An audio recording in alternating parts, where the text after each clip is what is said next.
Hello साथीहरू, स्वागत छ तपाईँलाई मेरो युट्युब च्यानलमा। आजको यो भिडियोमा चाहिँ म हजुरलाई टोरेन्ट के हो र टोरेन्टबाट कसरी मुभिजहरू, गेमहरू, कुनै एप्लिकेसनहरू डाउनलोड गर्न सकिन्छ भन्ने कुरा सिकाउन जाँदैछु। त्यसको लागि हजुरले कुनै पनि एउटा टोरेन्ट एप्लिकेसन डाउनलोड गर्नुपर्ने हुन्छ। टोरेन्ट भनेको चाहिँ तपाईँले कुनै एप्लिकेसन, गेमहरू, कुनै अपरेटिङ सिस्टमहरू अथवा कुनै मुभिजहरू डाउनलोड गर्नको लागि काम लाग्छ। त्यसको लागि हामीसँग दुईवटा टोरेन्टको साइटहरू छ, युटोरेन्ट र बिट टोरेन्ट भन्ने। अब तपाईँले यहाँबाट चाहिँ एप्लिकेसन डाउनलोड गर्नुपर्ने हुन्छ। जस्तै तपाईँले बिट टोरेन्ट पनि डाउनलोड गर्न सक्नुहुन्छ अथवा युटोरेन्ट पनि डाउनलोड गर्न सक्नुहुन्छ। यसको लिङ्क चाहिँ म हजुरलाई डिस्क्रिप्सन बक्समा पनि दिन्छु। हामी युटोरेन्टमा डाउनलोड गर्नलाई युटोरेन्टको वेबसाइटमा क्लिक गरौँ। यहाँ गेट टोरेन्ट फर फ्री भनेर छ। गेट टोरेन्ट क्लासिक भन्नेमा क्लिक गर्नुहोस्। यहाँ क्लिक गरेपछि तपाईँलाई यहाँ प्रो प्लान अथवा most popular ad free plan, basic plan भन्ने हुन्छ। तपाईँले बेसिक प्लानमै क्लिक गर्दाखेरि नै हुन्छ। यसमा चाहिँ तपाईँलाई हल्का एडहरू चाहिँ आउँछ, त्यो पनि बेसिक प्लान नै तपाईँलाई राम्रो हुन्छ, किन पेमेन्ट गरिरहनु। त्यो डाउनलोड गरिसकेपछि चाहिँ हजुरले त्यसलाई इन्स्टल गर्नुपर्ने हुन्छ। इन्स्टल गरिसकेपछि मैले चाहिँ इन्स्टल गरिसकेको छु। जस्तै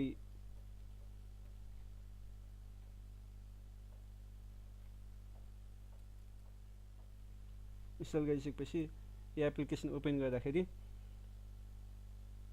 तपाईँको यस्तो इन्टरफेरेन्स देख्न सक्नुहुन्छ। यस्तो इन्टरफेरेन्स देखिसकेपछि हजुरले कुनै एउटा टोरेन्टको वेबसाइटमा जानुहोस्। जस्तै म अहिलेको लागि एक्जाम्पलको लागि चाहिँ LimeTorrent.cc भन्ने वेबसाइटमा जाँदैछु। यसको पनि तपाईँलाई म डिस्क्रिप्सनमा लिङ्क दिउँला।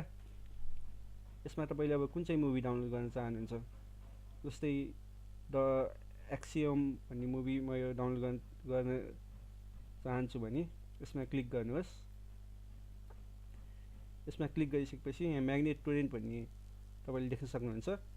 म्याग्नेट टोरेन्टमा क्लिक गर्नुहोस् र ओपन यु टोरेन्ट भनेर यहाँ पपअप आउँछ।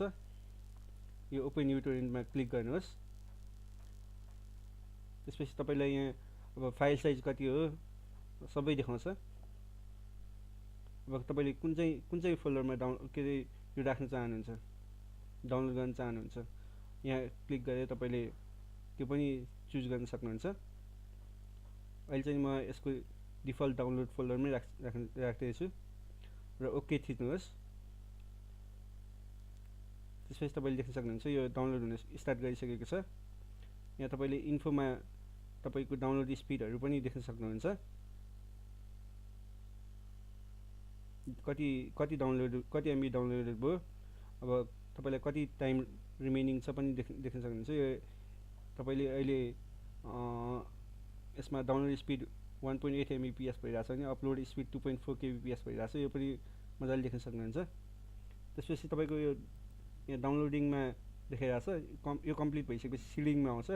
सिडिङमा आएपछि तपाईँले स्टप गर्न सक्नुहुन्छ। स्टप गरेपछि तपाईँको कम्प्लिटेडमा देखाउँछ। यहाँ कतिवटा टोरेन्टहरू एक्टिभ छ। अब यसलाई मैले पज गरेँ भने, स्टप गरेँ भने यो इनएक्टिभमा देखाउँछ। त्यसै गरी अब मैले यहाँ क्लिक गरेर यहाँ स्टार्ट टोरेन्टमा क्लिक गरेँ भने यो फेरि एक्टिभमा देखाउँछ। एक्टिभमा देखाइसकेको छ। यसरी नै डाउनलोड गर्ने हो तपाईँले। म तपाईँलाई यस्तो साइटहरूको बारेमा एउटा भिडियो पनि बनाउँछु। त्यसको लागि चाहिँ मेरो च्यानललाई सब्सक्राइब गरिदिनुहोस्। Thank you for watching this video.